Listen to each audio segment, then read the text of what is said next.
Well, welcome back to the Window Pro podcast. I'm Duncan McRae, and this is part two of my conversation with Perry Tait, the founder of futureofcleaning.com. He's been the creator behind Reach It window cleaning tools. Now, in part one, we learnt about Perry's early window cleaning background and the early development of Reach It, my experience with Reach It, etc. Now, in this episode, we want to go a little bit deeper into the mindset of the tradie. Okay? Why is it that window cleaners resist change? And we're going to ask Perry about his observations of all the different countries he sells his tools to and that he visits to be able to determine the best tools. So, Perry, thank you for continuing the conversation.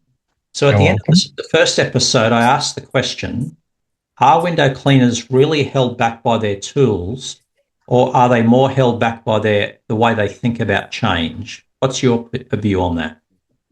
I'm going to throw a couple of other ones.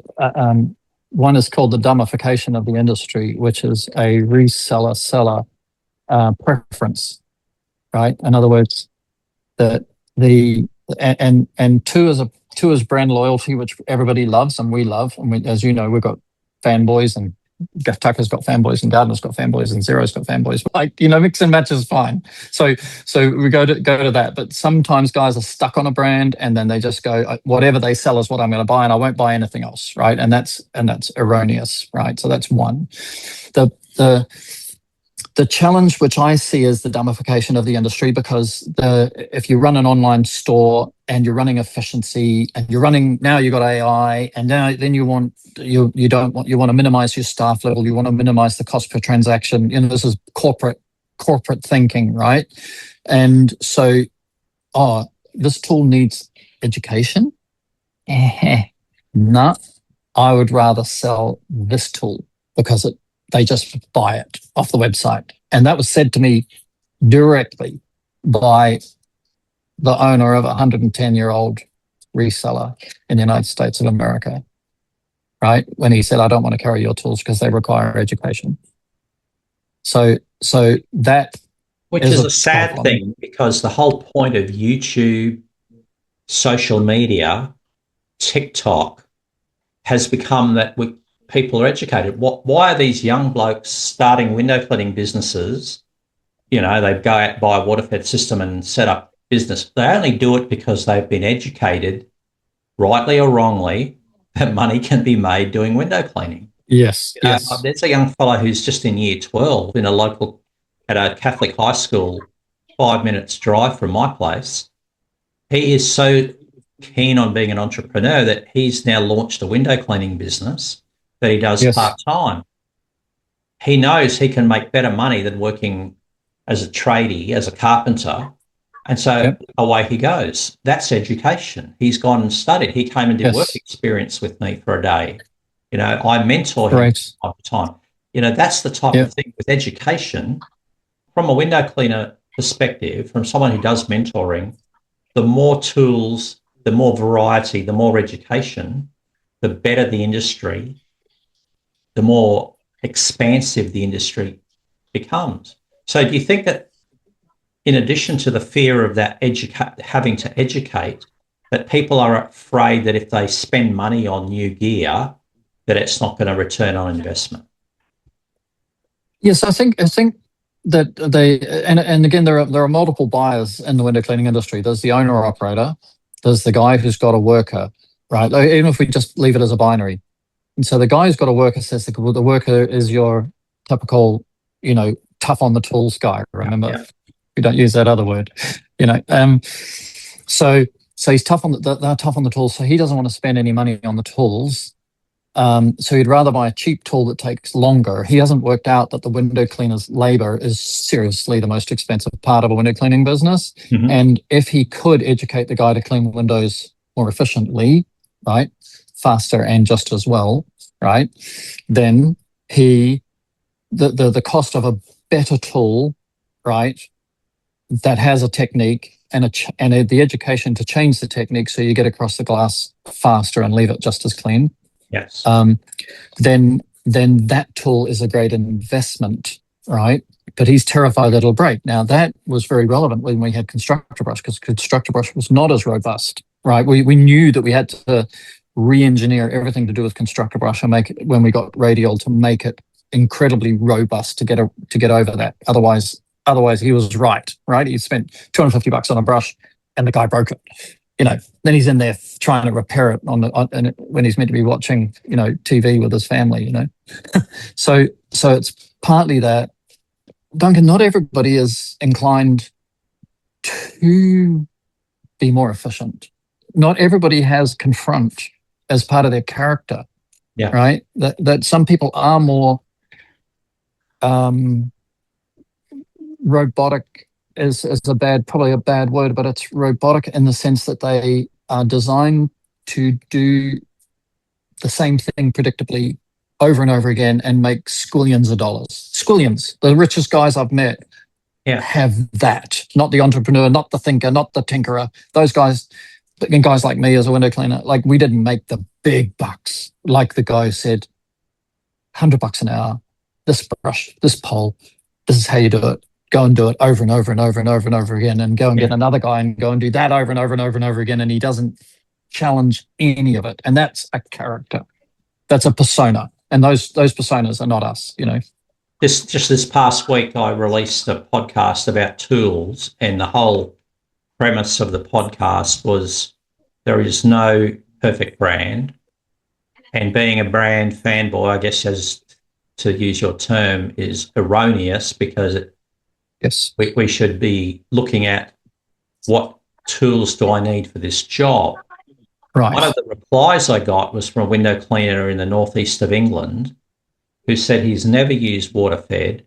He only does ladder work and traditional, because that's what he's done for 35 years. And he's not about to change. And he's got this little system. He knows he doesn't make as much money as the other guy. I wonder if that people are just afraid of change. They fear. Well, those guys in the UK, just to filter that, there is, because in the UK they've got to carry their water, right? Because the Brits and the Scottish and the Belgians, I was in Belgium and they said the same, is that they don't want you looking into their tap and using their water, because they pay for that, So if you want to use water, you bring it. Then you go to the guys who use water fed and didn't clean windows as well, or they didn't clean the frames and the sills, whereas the guy on the ladder wipes down the frames and the sills. Right. So he has a USP. He says, I climb the ladder and I wipe down your frames and sills. And the guy comes along with a water fed brush and he doesn't clean your frames and sills like I do. So he's got a USP. And then I know, going back 5 years, that there was a lot of people who had a water fed window cleaner and then saying, I want a trad guy back because he does this. Right. Now, whether that's one of the guys going door to door and saying, we do this, and then, the customer picks up on the negative pitch, as presented as a positive. So it's sometimes that they are just creating a USP out of themselves by being static, But the other guys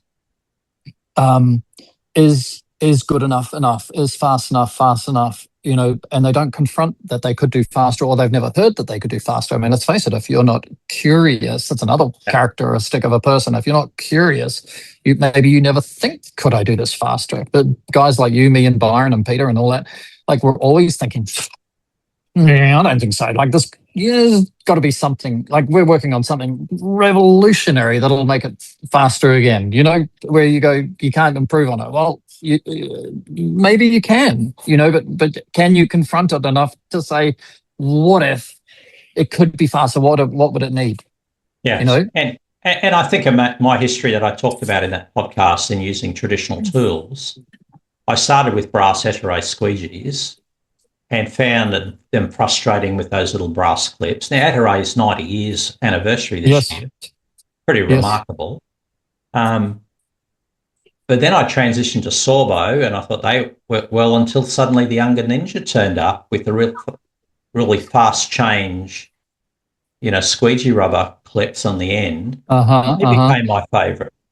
And so I was constantly looking, but right now I'm back to the stainless steel Etere. Because there you go. And I think that's the thing is, Which, a by lot the of way, us is also my favorite. who And just do you do straight pulls or do you fan? both Yes. do both. Yes. I mean, the So guys who only fan are so inefficient. I'm sorry to say for them, but I can explain it mathematically, yeah, but incredibly inefficient. yeah. So I think the key is here that is if we are open to change, we are open to education. There just may be ways in which we can create more personal time by being more efficient with business. And I guess Yes. that ultimately is what the goal of Reacher Tools has been over the years, is trying to do things a better way, a Yes. more efficient way, create more time. You're still earning the same or even more in the Yes. time you're out on the tools, which leads me into talking about pricing. I guess because you're in the tool innovation field, maybe you don't think so much about pricing individual jobs. But here's a question. Like when I first started Waterfed, a mate of mine got into Waterfed as well at the same time in 2012. Yeah. And he decided, which I didn't, that because he was faster, he was going to charge the person less. Oh, ouch. Whereas I just charged the same price and went home early. Yep. Yep.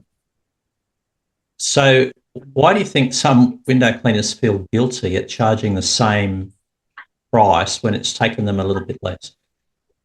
What do you think is that in that cycle? It's a paradigm. So the best example which they could apply and change their paradigm immediately is because we're both from Australia, right?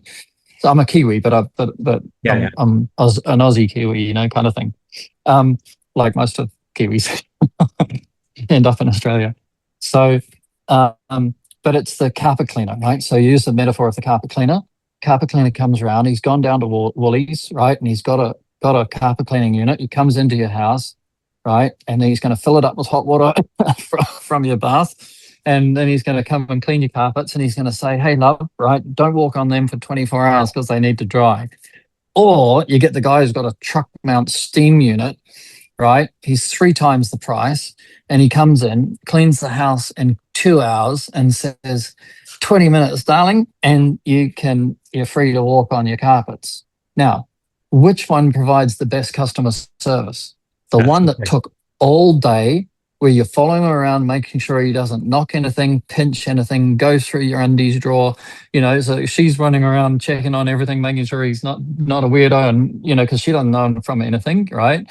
And then, or the guy who comes in with just pure efficiency and says, hey, you can go and play bingo or go and have coffee with your girls or go and play tennis, right? Because I'm out of here. I'm off to my next job. That's customer service. Speed is customer service. The price is what they wanted to pay for the job, for the task. It's price for task, not price for time. That's right. So they're buying clean windows, they're buying reliability, they're buying convenience, they're buying trust. They're not just paying for an hour or two's labour. And I think that's, as window cleaners, we have to have the mindset that we are a luxury business compared to other industries. Yes. We are providing something that they don't actually need to operate their business. It's not like a plumber. If the pipe bursts, they've got Yeah. you know, they don't Good point. need clean windows to make good coffee. Yep. It's nice if they do. We don't need clean windows about our house. So this attitude that I'm only charging by the hour or just for the labour rather than the result, it's what people see as the outcome is really most important. And I think the key is not to apologise for our processes really. One lady once said to me, I gave her a quote for a house. This is many years ago when I was in Newcastle. And I gave her a price. She was happy with the price. We agreed on the scope of work, but it only took me 2 hours. And she said to me, I'm a university lecturer and I don't get that hourly rate. Is the job complete? Yes, it is. Are you happy with the result? Yes. How long it took me is immaterial. It's the result that we've got to focus on. And I think Yes. with your tool design, that's what you're focusing on is efficiency and the result. Yes. And the other thing is that people don't understand that that we have a lot of downtime in our business. Most people have got a seasonal business, below latitude 35 in the Northern Hemisphere, they're cleaning 365 days in the year, but down in Melbourne, they're probably not, up and down they are, so the guys who have got a seasonal business have got to make, like in Canada, some of those guys in 34 weeks have got to make enough money to cover the year. And then they do snow plowing or something like that, if they can. Yeah. I'm talking to someone from Michigan next week about that. Yeah. It's a really interesting, conversation, so why is window cleaning expensive? And then there's the time between jobs, driving, and there's times where we don't have a job or it just doesn't work that I could fit in. I've got 3 hours and I've got a 4-hour job, but I can't fit a 4-hour job into a 3-hour window, so I can't do it today. So I've got 3 dead hours, So the customer never wants to know that, because the customer's frequency is WIIFM. If you remember that, what's in it for me? They only want to know about themselves. But from an internal justification point of view, you have to understand that, okay, you make $200 an hour, you're not making on an 8-hour day $1,600 in a day. Your time on the job, it might be $200 an hour. Your how much did you make for the day or the week or the month or the year? By the time you got your downtime is what determines, what you're actually making per hour. Yeah. If you were doing a 40-hour week or a 50-hour week, that's right. then you can divide it out and say, well, actually I don't make this much. It looks like that to you. Yes, that's right. Now, I want to just move on to the global perspective, because you've just come back from Europe. I think you're heading back there shortly. And Mongolia. I was in Mongolia 2 weeks before I saw Europe. that on social. Yeah. That was interesting. There's a lot of places you travel to. Yep. When and of course you get feedback from window cleaners around the world. When you look at window cleaners in the major countries like Australia, UK, USA, Canada, like they're fairly large markets. Of course, the European market is quite large as well. Yep. Are they dealing with the same challenges, or are there noticeable differences in what window cleaners in those countries deal with? I think that, some of the Europeans are running, if you remember the days of the milkman, like a lot of them are running a milkman style format business. Like that's my closest thing that I can relate to is you have so many customers, you turn up and, I don't know, what was his name? Wagger, Chris, anyway. So he was called Wagger. And I went to see Wagger with Lee Burbage, and Wagger could turn up at somebody's, 3:05 every second Thursday. He would be there. They said I could set my clock by you after 5 years of you cleaning my windows. I could actually just set my clock to you. So there are guys that are doing route work, and the route work is basically every 2 weeks, or 4 weeks, 6 weeks, whatever they plan. Mm-hmm. And then what they're doing is basically flicking stuff off glass. Now, when I was in Scotland, I was able to show them that that's 3 seconds a window using a radial light modified for the UK. We call it UK Silbrush, but they can clean a window in 3 seconds, standard, meter by meter, 3 seconds. So, and they could, indisputable. That's because what's on the glass only landed on the glass in the last 4 weeks. There's no bright sunshine like we get, 50-degree days where it cooks stuff onto glass, right? It just sits there. And so they're just flicking stuff off. So total coverage of the bristles, agitate on the outstroke, rinse on the downstroke, 1 pass per window go, And of course, Australian windows, residential windows aren't as frequently cleaned. Yes. 3 monthly, 6 monthly compared to the UK. Yep. So they worked out how to persuade their market, and they successfully, that you should get your windows cleaned every 4 weeks. With the UK commercial cleaners are doing the same as us, once a year, once every 6 months. Yeah. I've got a new concept, which I think you'd love, is what we call a pride line, which is very obvious in Southeast Asia, very obvious in Mongolia. When you look at the modern urbanization is the idea of putting shops for the first 2 stories or 3 stories of a building, and then putting 30 stories of apartments above it. And then in that demarcation between the shops and the residential, there's usually a great big concrete plinth, right? and I've called that the pride line.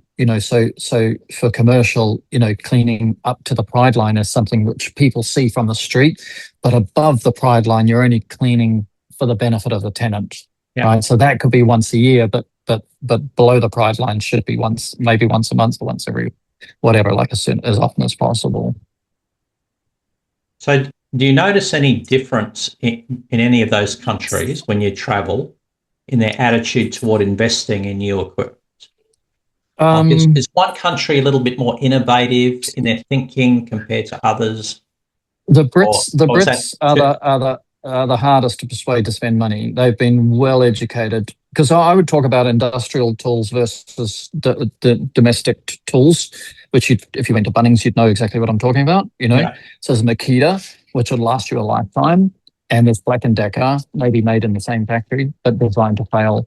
The guy who invented that logic was GNC, I think. I don't know if you know the story, but I'll try and tell it really quickly. But he worked out that if Dad bought a drill, right? Granddad had a drill and he could pass it down through 3 sons, right? Made of metal, the old drills, you know what I mean? But GNC guy said, look, if these guys used it for 5 times a year, this drill, how long does it need to last before they're happy to throw it in the bin and go and buy another one if it was really, really cheap? And he said, well, if it was 3 years, it's probably about right. So the drill actually only needs to work 15 times.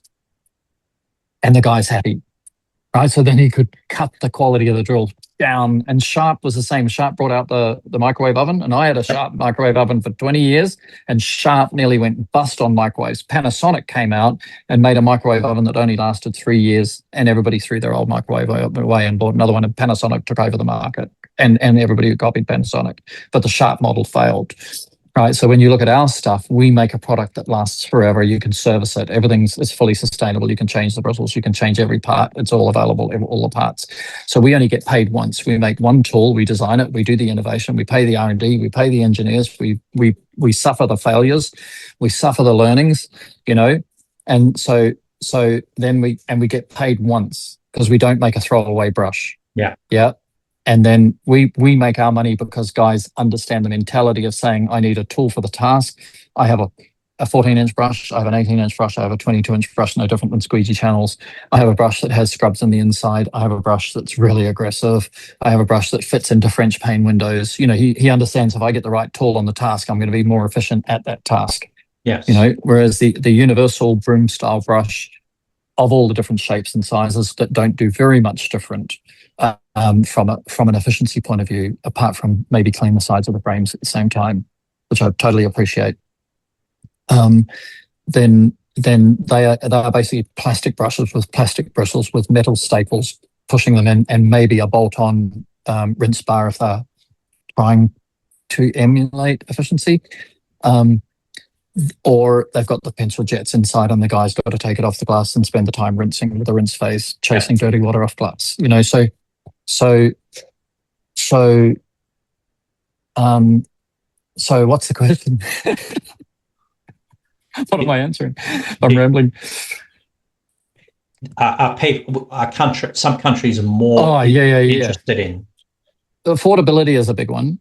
So what's the value of their currency? Like the Great British Pound is really valuable, and then the euro is valuable, and then the US dollar is the benchmark, and then you get to the RMB, the Chinese RMB is like 6.8 to 1 USD, and then the Thai baht is 32 Thai baht to 1 USD. So you can't, a $300 brush is 9,000 Thai baht.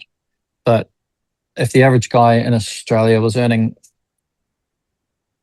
$12,000 a month, well, that's probably too much. But anyway, the average person here would earn just a worker, maybe 15 to 20,000 baht, divide by 5, $4,000. Anyway, but you know what I mean? The buying power, the cost of the labor, the buying power of.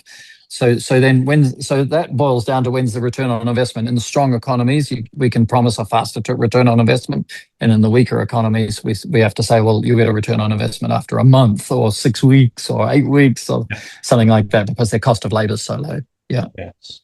That's really interesting. So your company is called The Future of Cleaning. So let's talk about the future. Yep. When you look ahead 5 to 10 years, what do you think window cleaning is going to look like? I think drones are going to be doing a lot, and I don't think they'll be the drones that we see today. I think these are basically generation one drones. I think there's going to be more smarts come out, which I don't have any ambition to sort of be in that. If I was 30 years younger, I might, I would, but I really love the drone industry.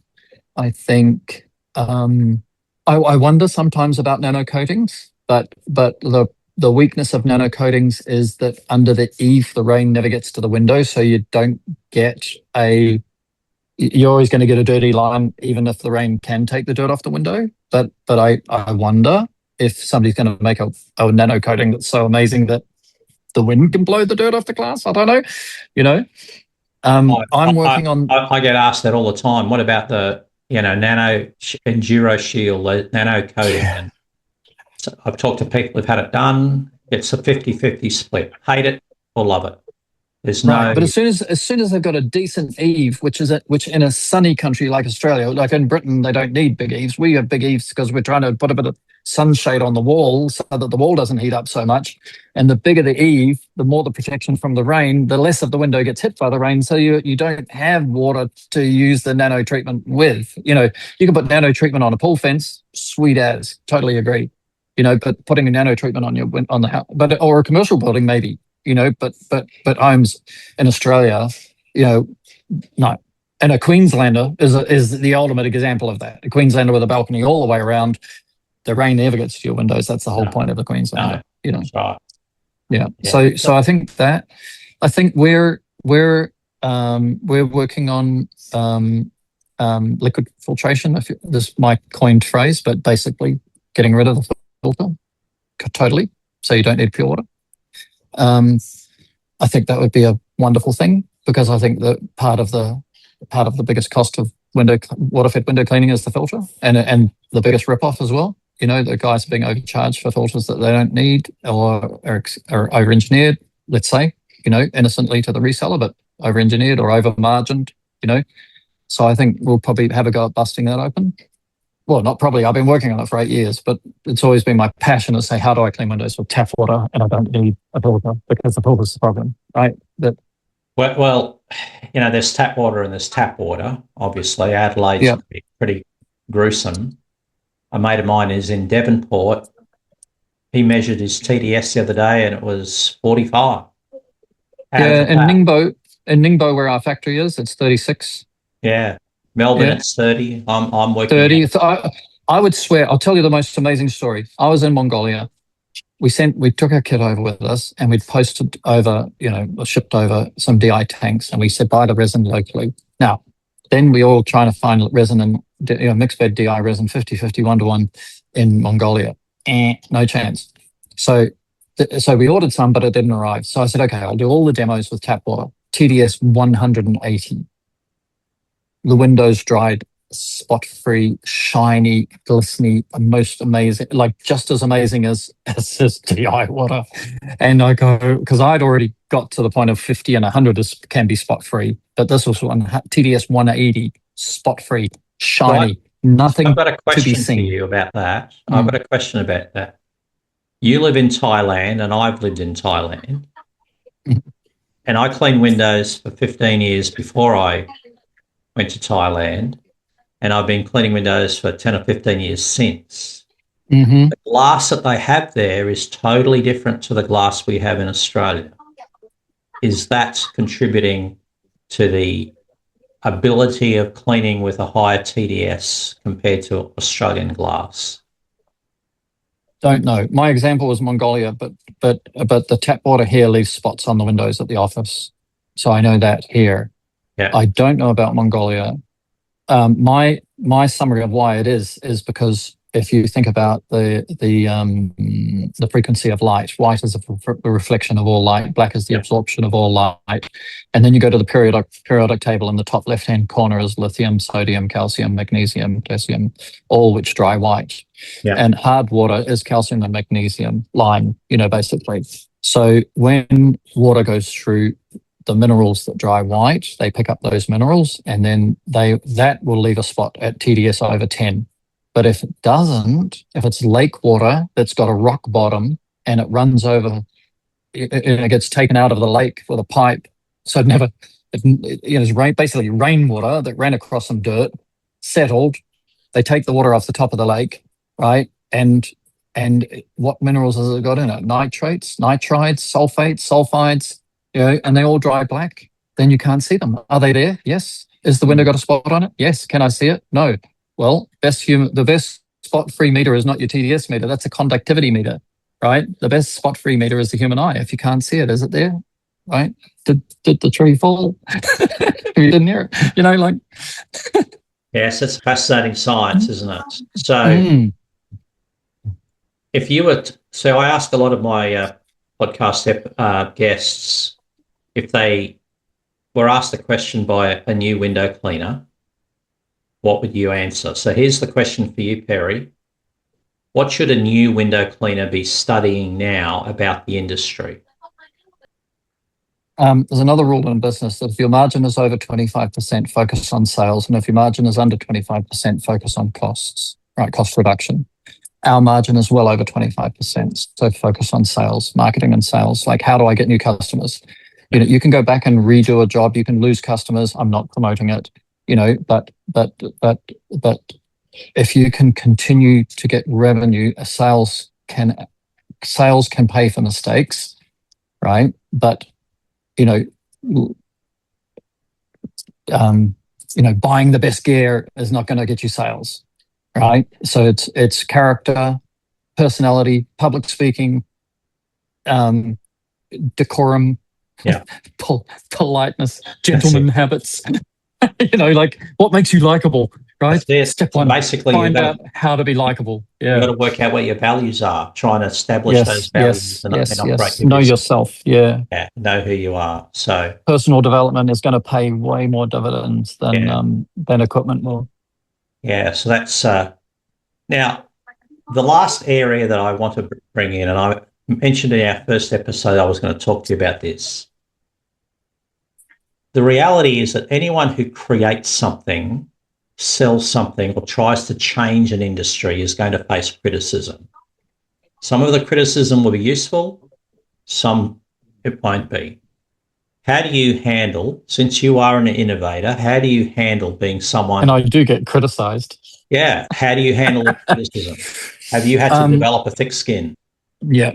Like when the gunslinger thing went down, we'd sold 1,500 of them. We had 5% that were leaking. It was a brand new thing. I'd spent $40,000 to buy the equipment to make them, and we'd had leaking ones, right? So then I sat in a restaurant, and Harrison would come and see me every day, and there was a Turkish restaurant in Ningbo, Mevlana, and I sat in there every single day and wrote to every single person who'd ever bought I sent out a little survey, and then read every survey and wrote back to everyone and sent one out for free to everybody who thought that maybe there was something wrong, and I was just distraught, because I loved the product, loved Richie, I loved everything about everything we were doing, and I loved that it was successful, and so those are the moments where you just, you go from a super high to a super low, and you just get cut to pieces, and I know I talk to guys who are going through it now with other aspects of the industry, other innovators who are doing breakthrough stuff, who are just getting torn to pieces because they're doing it differently than everybody else, but they're winning. They're getting it right? They're doing what other people say you can't do. They're doing it. They're selling it, but everybody's criticizing them because in their opinion, it can't be done. So I not counsel, but you know what I mean? I'm using the proper word, right? But I'm not a counselor or a mentor or anything like that, but I counsel them, right? And in the end, I think, firstly, is again, just using Christian principles, and I'm not a church-going Christian at all, so I'm not trying to hold any pious position at all, right? At all. But I do have a Christian foundation to my belief systems, to my ethics, which you hope is paramount, right? Somewhere, but it's not always, but it's not intentional. Anyway, blah blah blah. So the principle is to say, okay, was I ever there? Right? Was I ever that person? Was I ever critical? Was I ever? And I was. I got roped into a slander campaign that lasted 2 years in America, I didn't even know the guy I was slandering, but I got told that he was worth slandering and we should all slander him. So we're in a big group, 9 of us or 11 of us, and we just had so much fun slandering this guy. And then one day I had to go and meet him. And I was still half slandering him, and then I ended up realizing I didn't even know you, and so I ended up apologizing to him profusely several times, because it was unacceptable for him to even accept my apology. That's how much I'd done, to hurt him. Mm.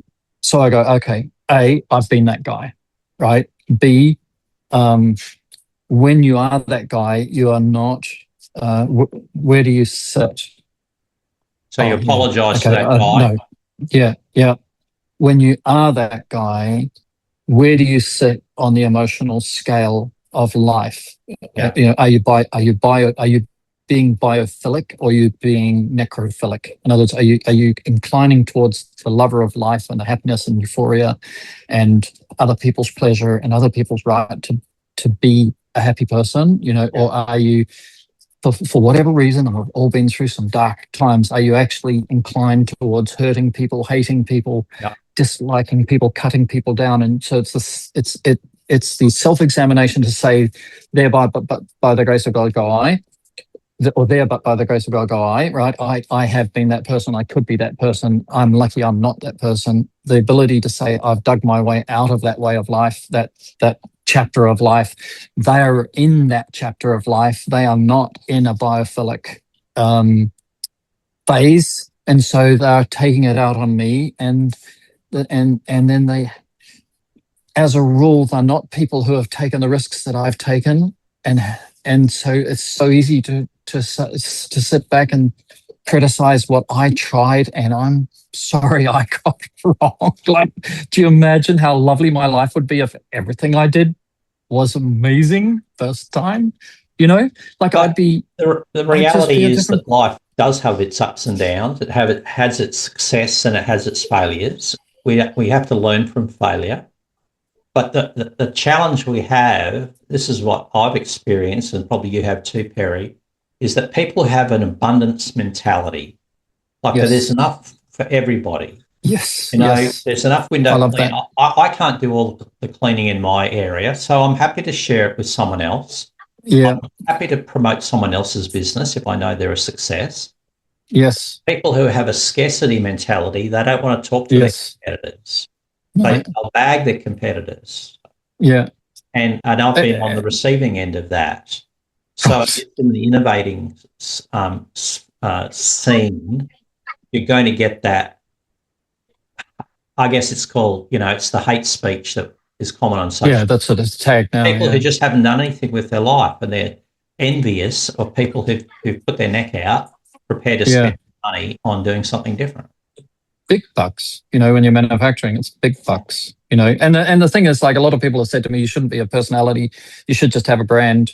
And I go, maybe I should, but and Gary Vaynerchuk said, look, if you choose to be a personality with a brand, then 30% of people are going to hate you because they don't like that personality. They don't like who you are. They don't like how you talk. They don't like how you self-promote. They don't like how whatever you are. And I go, well, dude, 30% of the time, I don't like me, right? So I'm okay with that.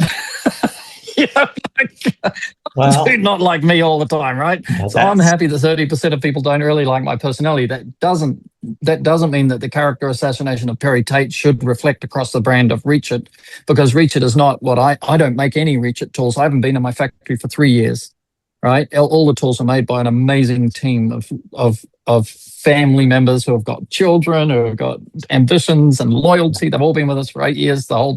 Almost the entire team has been, 8 years plus with us. They're really believers and they really want it to be amazing and all that. So, and now Harrison's running the company, kind of thing. So, it's his dream, his chance to take it further and forward, kind of like, and do his thing, Yeah. So, in conclusion, if people want to find more out about it, they can, of course, go to futureofcleaning.com. That's your website. Future of Cleaning Tools is on Instagram, so people can look at your social media. It's been fascinating talking, Perry, just to get an insight on what's involved with innovating, the challenges, the things that have driven you all these years, And I'm hoping that people who've got to know you through this podcast will come to appreciate, they may not like your tools, but they may Yep. appreciate the effort that you and other innovators are making to try and make Yeah. the industry more interesting, like Yes. more with greater opportunities for growth so that people can be innovative in their business. They can Yeah. expand the mindset. So I think you've really contributed to that. So I've thoroughly enjoyed the conversation over these 2 episodes. What I'm taking away from it is that the future of window cleaning is not just about better poles, better brushes, but actually a different mindset, a more improved and expansive thinking.